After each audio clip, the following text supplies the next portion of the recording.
O Senhor esteja convosco. Está no meio de nós. Proclamação do Evangelho de Jesus Cristo segundo João. Glória a vós, Senhor.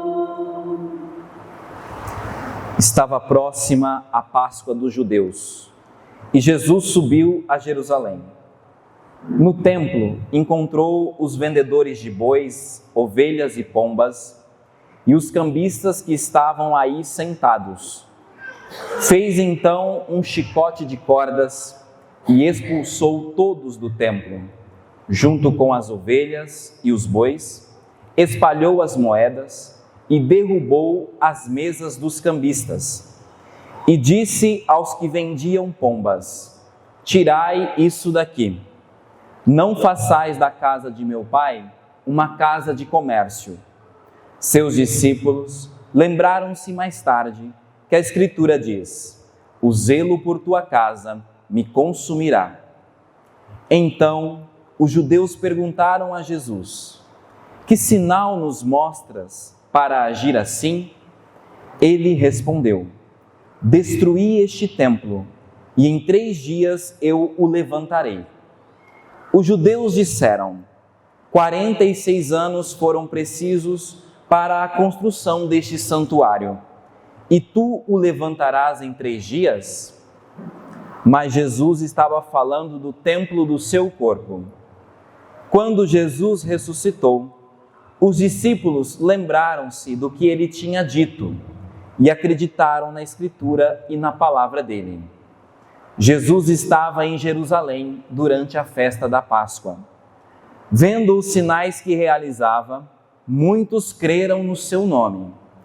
Mas Jesus não lhes dava crédito, pois ele conhecia a todos e não precisava do testemunho de ninguém acerca do ser humano, porque ele conhecia o homem por dentro.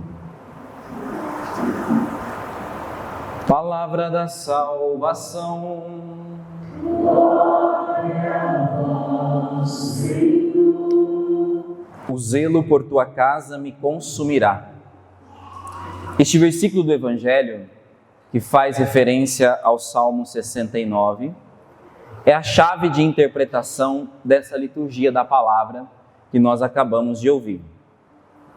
Diz o Evangelho que, chegando à Páscoa dos judeus, Jesus subiu a Jerusalém. Com essa subida para Jerusalém, para o templo, Jesus faz uma manifestação pública da sua observância da lei de Deus. Jesus, ele é fiel à lei, àquela aliança que nós ouvimos na primeira leitura. Uma aliança que fora feita no amor e para o amor. Os mandamentos, irmãos e irmãs, da lei, foram instruções para que o povo de Deus pudesse permanecer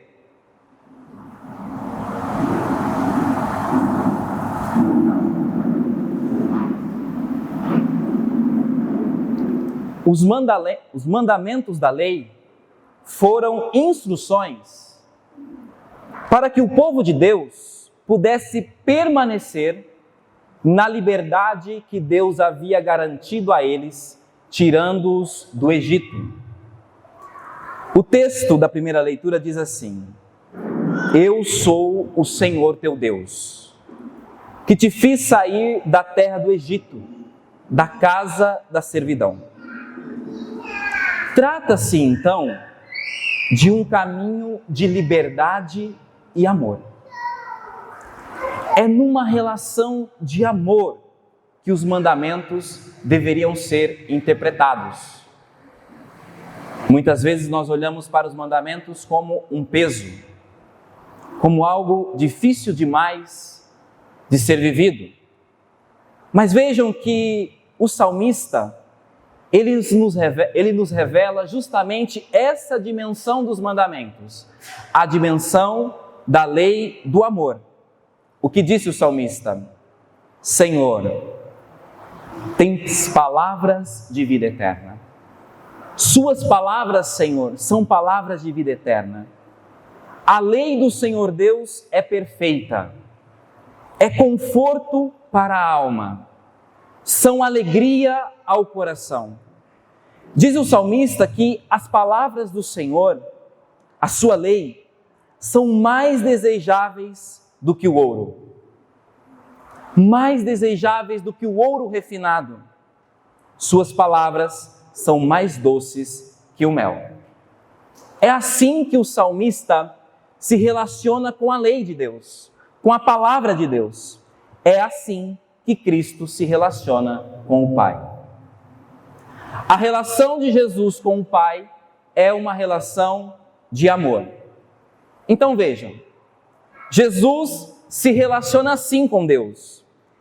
E ele chega no templo, no lugar onde essa relação de amor deveria ser mais viva. E o que ele vê? Ele vê o povo fazendo dos mandamentos, da lei, uma oportunidade para fazer negócios. Então, Cristo, ele se levanta movido pelo zelo que tem pelo templo. O lugar da adoração, o lugar da comunhão com Deus, o lugar onde a aliança de amor é renovada. Ele entra no templo e vê que aquele lugar, que era para ser o lugar da aliança com Deus, sendo usado para fazer comércio, e o expulsa aqueles que ali estão com essa finalidade. Um gesto desconcertante de Jesus.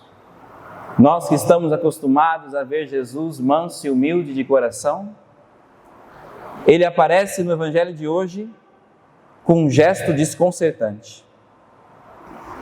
Com esse gesto, Cristo, ele manifesta o seu cuidado, a sua diligência pela casa do seu Pai. Ele quer, irmãos e irmãs, aqui realizar uma purificação no modo com que o povo se relaciona com Deus. Pois o povo havia criado uma falsa imagem de Deus. Lembram da proibição da primeira leitura? Não farás para ti uma imagem de Deus. Pois bem, o povo havia criado uma falsa imagem de Deus. Uma imagem ligada ao comércio. Eu uso de Deus para o meu benefício próprio. Eu uso de Deus para a satisfação da minha necessidade, do meu egoísmo. Pois bem, Cristo entra para purificar essa relação do povo com Deus. A mesma intenção aparece na segunda leitura de São Paulo. Paulo, na segunda leitura, diz que os judeus esperavam que Deus manifestasse o seu poder, resolvendo as dificuldades dos homens com milagres. Eles esperavam um Messias extraordinário. E Jesus, pelo contrário, não se apresentou dessa maneira. Ele não se apresentou como um vencedor. Ele se apresentou como um derrotado. Por outro lado, os gregos, que não acreditavam em milagres, mas acreditavam na sua competência de conhecimento através da razão, através da filosofia, através da sua sabedoria. Ora, a morte de Jesus não tem lógica humana nenhuma. É uma autêntica loucura. Então, Jesus, ele desconcerta a imagem tanto dos judeus, tanto dos gregos em relação a Deus. É uma quebra de imagem. Veja, irmãos e irmãs, talvez em nós, nas nossas comunidades, existem ainda essas duas maneiras de pensar. Ora, agimos como judeus, considerando a religião, considerando Deus como uma fonte de milagres, uma fonte de graças, uma fonte de curas. E por tal motivo só nos lembramos de Deus quando nos encontramos numa situação de dificuldade. Ou então, nós nos comportamos como os gregos. Isto é, imaginamos ser possível aderir à fé somente mediante o raciocínio, somente através do argumento, lutando com provas, através da sabedoria humana. Nenhuma e nem outra corresponde ao Deus verdadeiro. Não é por esse caminho, nem pela razão e nem pelos milagres que se encontra o Deus verdadeiro. Não. Cristo aparece no Evangelho de hoje mostrando para nós quem é o Deus verdadeiro. Ele é o Deus verdadeiro a quem devemos adorar. Ele é o novo templo. O seu corpo crucificado e ressuscitado é o novo templo. E vejam, nós participamos deste novo templo não como visitantes, não como aqueles que uma vez por ano vai ao templo para oferecer os seus sacrifícios. Não, nós participamos deste templo, fazendo parte desse templo vivo, que é o corpo de Cristo, pelo batismo. Uma vez que nós somos batizados, nós passamos a fazer parte desse corpo, que é o corpo de Cristo. Agora, mais do que nunca, o zelo do Senhor se inflama pelo seu templo, porque nós somos o templo. Se ele foi zeloso pelo templo de pedra, quanto maior não deve ser o seu cuidado por nós, seus irmãos, membros do seu corpo. E o seu zelo por nós foi tão intenso que este amor o levará à cruz. Este amor, esse zelo pelo templo, que somos nós, foi tão intenso que terminou na cruz. Cristo agora não fará mais um chicote. Ao contrário, ele se deixará chicotear, flagelar, por amor de nós, com a finalidade de purificar o seu templo, que somos nós, nos purificar de toda idolatria. Cristo não fará mais chicote, ele deixou-se chicotear. E aqui os símbolos do Evangelho dizem muito sobre essa purificação que Jesus quer fazer em nós mediante a cruz. Diz que Jesus entrou no templo e expulsou os bois. O boi, que é empregado no cultivo dos campos, ele simboliza as paixões da nossa alma. A ovelha, que é o mais estúpido dos animais, que é a figura dos insensatos, aqueles que não têm juízo, que agem com imprudência. Vejam, Jesus veio para expulsar isso de dentro de nós, a imprudência, a nossa falta de juízo. A pomba é a imagem das almas leves e inconstantes, que voam. Vejam, o Senhor, ao expulsar as pombas, Ele quer expulsar do nosso coração a inconstância, a nossa fragilidade. O dinheiro que Jesus derruba no chão, as moedas, representa aqueles que se revestem de virtudes aparentes, os vaidosos. Jesus quer expulsar tudo isso dos nossos corações. Tudo isso é expulso por Cristo na cruz. Ele deseja nos purificar, realizar uma limpeza, para que sejamos aquilo que Deus espera de nós. Vejam, o templo estava sendo tudo, menos o lugar da adoração. Estava sendo tudo, menos o lugar do encontro com Deus, com o amor de Deus.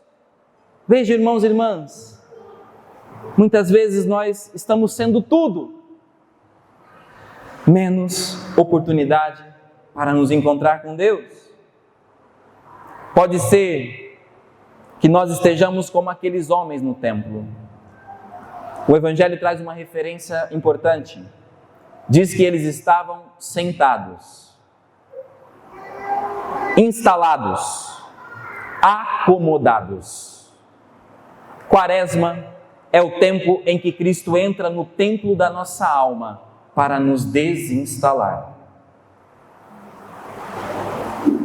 Agora não mais com aquela violência, não mais com aquela ira, não mais com aquele chicote, mas nas palavras do Papa Francisco, Jesus vai fazer a limpeza do nosso coração com misericórdia, com ternura, com amor.